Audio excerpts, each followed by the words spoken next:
So everybody, it's what Jim, and this is a review for F9, aka Fast and Furious 9.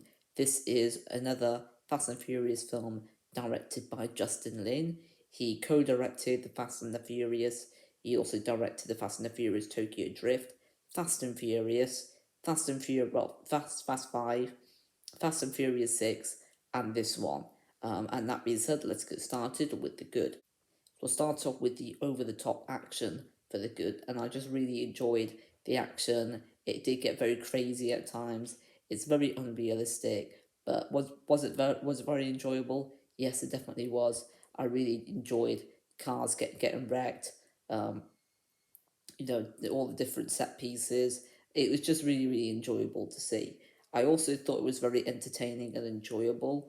Is it an amazing film? No, there's still a lot of problems with it, but I still thought it was very enjoyable and entertaining for the most part. I thought the film didn't take itself too seriously, and it knows that. There's a few nods to it in the film, and I really like that about it. I thought some of the parts of the story did work quite well. There were other parts that didn't, but we'll go into that more with the bad. And I thought that all the characters had their moment to shine in the scenes that they were in, and I thought that all of them just had something that made them distinct from all the other characters. I thought. I also really liked the relationships with the characters. I thought they were done really well, such as like Dom being with Letty and Dom with his sister Mia. There's just so many different relationships I really enjoyed in this film, and I thought it was very funny as well. I thought it was one of the funnier Fast and Furious films, in my opinion, and there was just so many scenes that I was nearly laughing that much that I thought the film was actually hilarious at times. I also thought that the villains weren't anything too amazing, but they still were very interesting. I still want to know more about them. There was also some other scenes in the film that I can't spoil what they are, but they're very important to Dom's character and his brother in the film, played by John Cena. So I thought those scenes were done very well. It made it quite unique to the other Fast and Furious films. But now let's move on to the bad for the film. So we'll start off with it showed way too much in the trailers for the film. It showed most of the action scenes. It showed a lot of the twists and turns. So lot of the surprises were already shown in the trailers, and I think just maybe not have as many trailers or have the same amount of trailers, just not show as much. Just that there's a trailer that's 3 minutes long, over 3 minutes, and that's a ridiculous length for a trailer. It should be, I think, the trailer should be no longer than 2 minutes. Um, and I also thought that John Cena's character hadn't really had a very good motivation in the film. I thought they could have written him a lot better, and when it ended with him, I didn't really feel very satisfied with the way it ended with him. Really, it was just a meh villain in my opinion. I also thought that one of the plots of the film was, well, yeah, I thought that one of the plots is unfinished. At the end of the film, there is one plot in the film that it did explain quite a bit in the beginning about it, but it didn't really finish it at the end of the film. I think it's because it's probably going to continue on in the next Fast and Furious film. But I don't like the way that they ended it. Really, I think they could have maybe done a bit more with it towards the end of the film. I also thought the story can be a bit all over the place. It is like that with most of the Fast and Furious films. There is too much exposition for the film, and it makes it slow at parts. This is probably the one that has, I think, the most exposition in most in than all the other Fast and Furious films. I don't know. I felt like I noticed it a lot more in this one than I had with the others. Um, there were a lot of unrealistic scenes and scenarios. They were really enjoyable, but I think it went a bit too far in a few of the times in the film. When I say a few of the times, actually quite a bit of the times, they did go a bit too far. The film was a 15, and all the Fast and Furious films have been a 15, and I think they should all be a 12A. I think it's not like it should be 18, but it still should be over 12, the 12A age rating for the film. Yeah, so that's a bit of a problem. I also thought there were too many endings to the film. So you thought it was going to end once, and another scene comes after another scene, and there's too many times you're waiting for it to be the end of the film. Um, and that's all I've got to say for the bad. For the now, we'll move on to the verdict. I would recommend this film to people who like the Fast and Furious films and just like the overall franchise, and for people who like action films as well.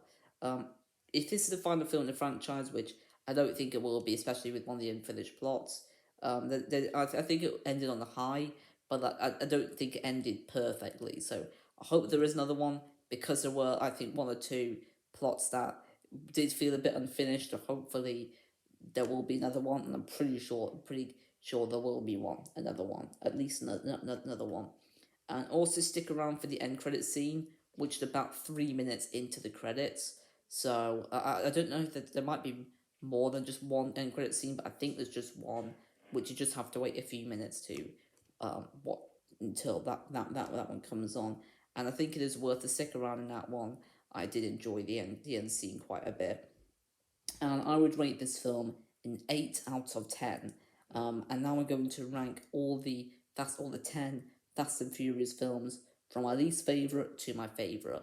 I'll also talk about the release date for them and what I would rate them out of 10. So let's get started with number 10. I have Too Fast, Too Furious from 2003, and I would rate it 6.5 out of 10. And there were a few scenes I did enjoy, but for the most part, I just thought it was just an okay film. Nothing really stood out to me. And number 9, I have The Fast and the Furious Tokyo Drift from 2006. I would give that the same rating at 6.5 out of 10. I just thought that was just another okay Fast and Furious film.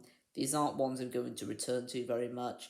I thought that the races were done very well, but I just don't find those ones particularly memorable in my opinion. Um, Number 8, I've got Fast and Furious from 2009, which I'd give a 7.5 out of 10. There are some really good action. The story is a bit all over the place though. I had a good time with it. It's not one I'll probably want to watch anytime soon, no, but I still did like it quite a bit. Number 7, I have The Fate of the Furious, which came out in 2017, and I would rate it again a 7.5 out of 10. It has the same problems I'd say with Fast and Furious. I just thought that the action was just a bit more enjoyable, and I just thought the film was just a bit more memorable. And I've seen it quite a few times, but not all the way through. I've only seen it all the way through once. Number 6, I've got The Fast and the Furious from 2001. I know a lot of people really love this film, but I'm going to give it a 7.5 out of 10. I just thought that it had one of the better stories of the Fast and Furious franchise, and it had a better story than its other two ones, which I would rate a 7.5, and the ones before then, which were a 6.5. And number 5 is the one I just reviewed here, which is F9 from this year 2021. I'd give that one an 8 out of 10.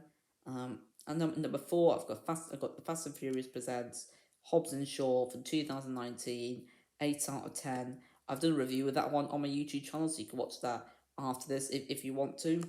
And I had a really good time with that film. It wasn't perfect, but I still did really enjoy it. And number 3, I've got Fast and Furious 6 from 2013, which I'd give an 8.5 out of 10. There's just a few nitpicks I've got here and there. Some of the action didn't really make that much sense, or most of it didn't, but I still did really enjoy all the action for the film. And number 2 is Fast 5 from 2011, 8.5 out of 10 for me. I just think it didn't have as many problems. Well, I just thought it was just slightly better than Fast and Furious 6. It had probably about the same amount of problems, but these are just very enjoyable movies to watch. And number 1 is Furious 7 from 2015. That one I give a 9 out of 10. It just had the best story, I thought. I thought it had the best action. The characters were really enjoyable. I thought it ended very satisfying. If that was the last one in the franchise, I definitely did go out with a bang, definitely. And it was a brilliant tribute to Paul Walker, who played Brian O'Connor in the previous Fast and Furious films. And just the whole film, I just thought was an amazing film, and I definitely want to watch that one more than once. I've seen it quite a few times. I think I've only seen it once or twice all the way through, but I definitely want to watch it all the way through again. I also really enjoyed Jason Statham as the villain as well. I thought he was really great as a villain. So that's all I've got to say for ranking of all the Fast and Furious films and the review, well, the movie review for F9, aka Fast and Furious 9. And you can let me know what your favorite Fast and Furious film is. You can do it from your favorite to least favorite if you want, or just or least favorite to favorite, or you could just tell me your number one favorite. And that's all I'll say for this video. Thank you for watching. Don't forget to leave a like, subscribe, and comment. And I'll see you guys on Thursday. And until then, ciao.